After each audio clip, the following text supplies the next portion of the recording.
aksi tuntunan penyelesaian yang seadil-adilnya terhadap pelaku G30 SPKI semakin meningkat. Gerakan tersebut dipelopori oleh Kesatuan Aksi Pemuda-Pemudi, Mahasiswa dan Pelajar KPPI, KAMI, KABI. Kemudian muncul pula KABI atau buruh, Kasih atau sarjana, KW atau wanita, KG atau guru, dan lain-lain. Kesatuan-kesatuan aksi tersebut dengan gigih menuntut penyelesaian polisis dengan gigih yang terlibat G30 SPKI, dan kemudian pada tanggal 26 Oktober 1965 membulatkan barisan mereka dalam satu for, yaitu For Pancasila. Tritura merupakan peristiwa yang menjadi titik awal berakhirnya kekuasaan Presiden Soekarno dan hilangnya kekuatan politik PKI dari percaturan politik Indonesia. Peristiwa tersebut telah menimbulkan kemarahan rakyat, keadaan politik dan keamanan negara menjadi kacau, keadaan perekonomian makin memburuk di mana inflasi pencapaian 600%. Sedangkan upaya pemerintah melakukan devaluasi rupiah dan kenaikan menyebabkan timbulnya keresahan masyarakat. Setelah terbentuknya barisan Pancasila, gelombang demonstrasi yang menuntut pembubaran PKI makin bertambah meluas.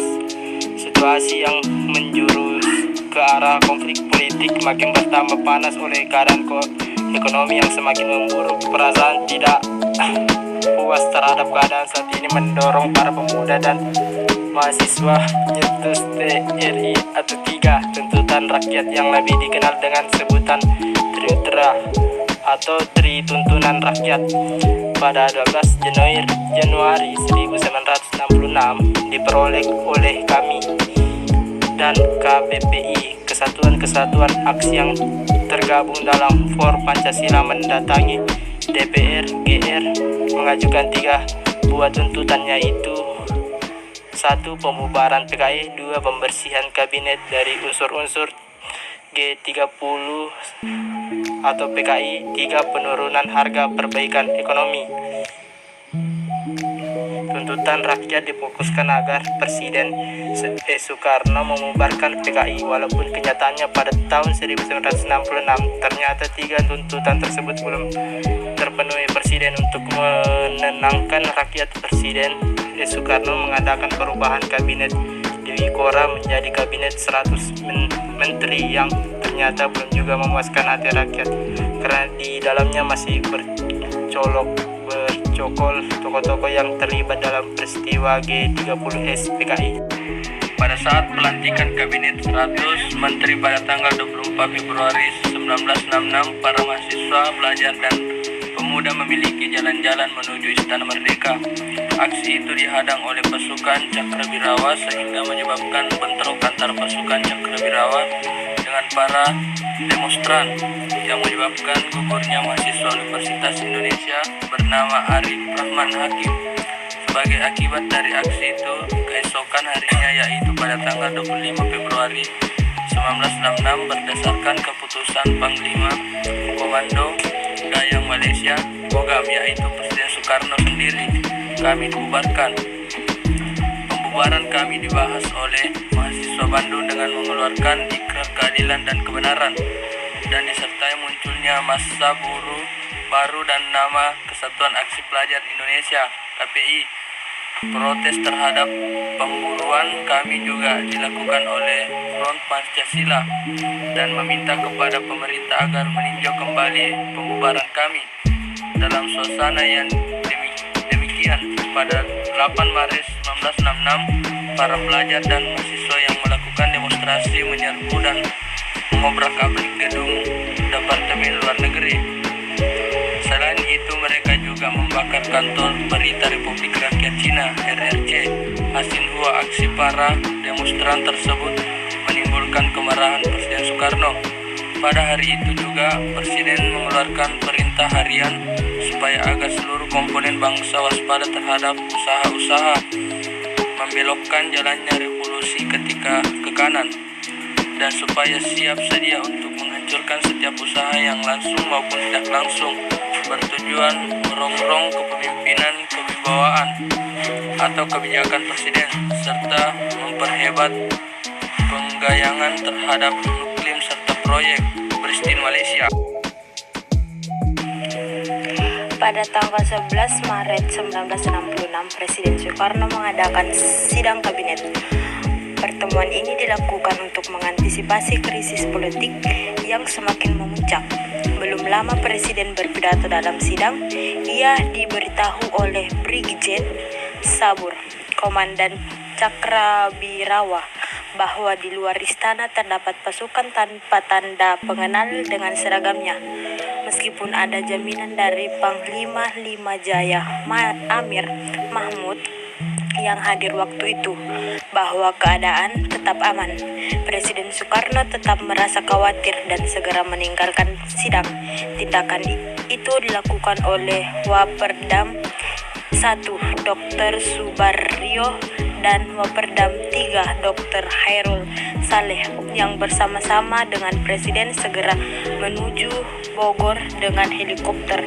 Sidang kemudian ditutup oleh Waperdam 2 Dr. J. Leimena yang kemudian menyusul ke Bogor dengan mobil.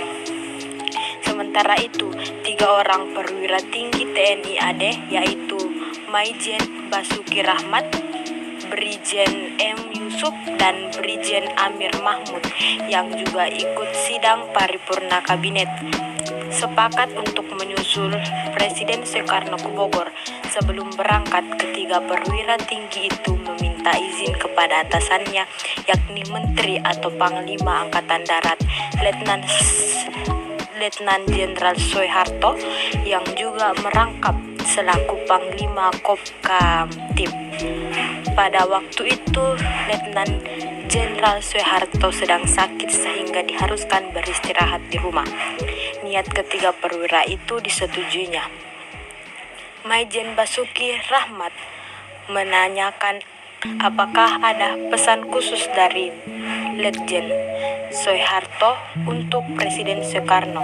Letjen Soeharto menjawab, "Sampaikan saja bahwa tetap pada kesanggupan saya.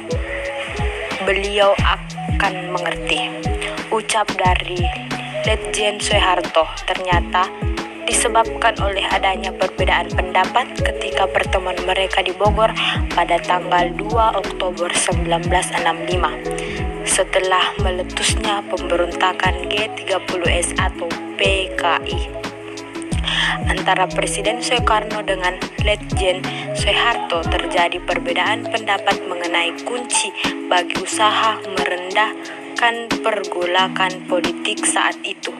Menurut Letjen Soeharto, pergolakan rakyat tidak akan rela sebelum rasa keadilan rakyat dipenuhi dan rasa ketakutan rakyat dihilangkan dengan jalan membubarkan PKI yang telah melakukan pemberontakan. Sebaliknya, Presiden Soekarno menyatakan bahwa ia tidak mungkin membubarkan PKI karena itu bertentangan dengan doktrin Nasokom yang telah dicanangkan ke seluruh dunia.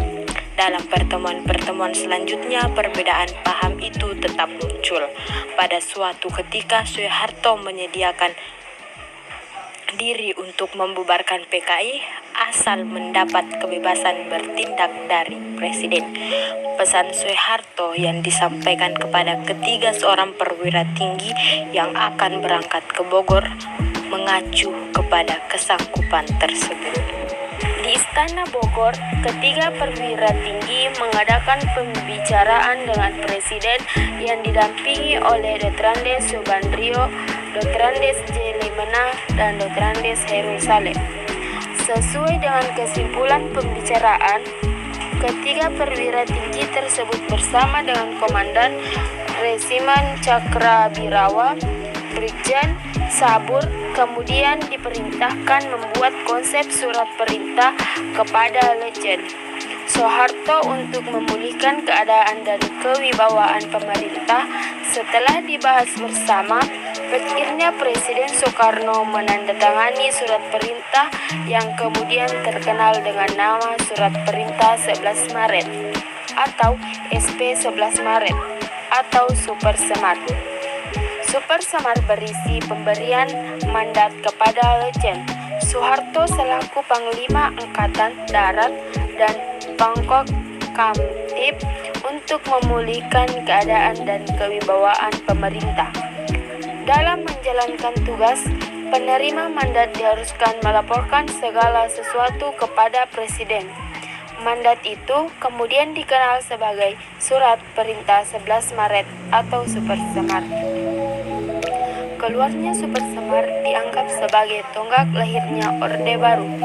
Tindakan pertama yang dilakukan oleh Soeharto keesokan harinya setelah menerima surat perintah tersebut adalah membubarkan dan melarang PKI beserta organisasi masanya yang bernaung dan berlindung ataupun seasas dengannya di seluruh Indonesia.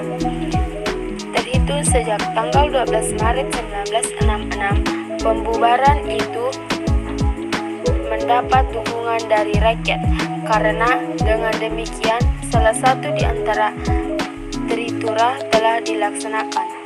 Selain itu, Letjen Soeharto juga menyerukan kepada pelajar dan mahasiswa untuk kembali ke sekolah.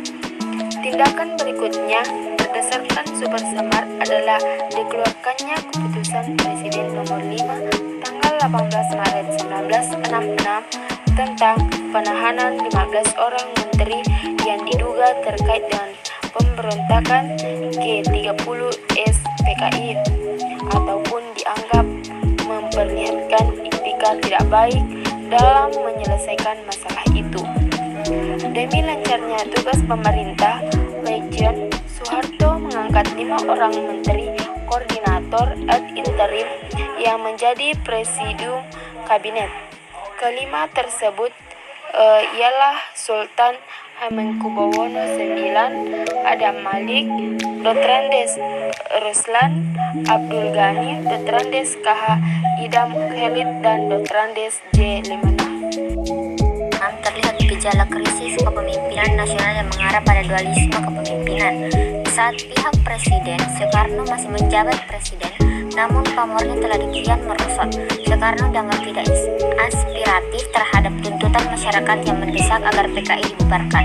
Hal ini ditambah lagi dengan ditolaknya pidato pertanggungjawabannya hingga 2 kali oleh MPRS. Sementara itu, Soeharto setelah mendapatkan surat perintah 11 Maret dari Presiden Soekarno dan sehari sesudahnya membubarkan PKI, namanya semakin populer. Dalam pemerintah yang masih dipimpin oleh Soekarno, Soeharto sebagai pengemban Super Semar diberi mandat oleh MPRS untuk memberi kabinet yang diberi nama Kabinet Ampera. Meskipun Soekarno masih memimpin sebagai pemimpin kabinet, tetapi pelaksanaan pimpinan dan tugas harian dipegang oleh Soeharto. Kondisi seperti ini berakibat pada munculnya dualisme kepemimpinan nasional, yaitu Soekarno sebagai pimpinan pemerintah sedangkan Soeharto sebagai pelaksana pemerintah.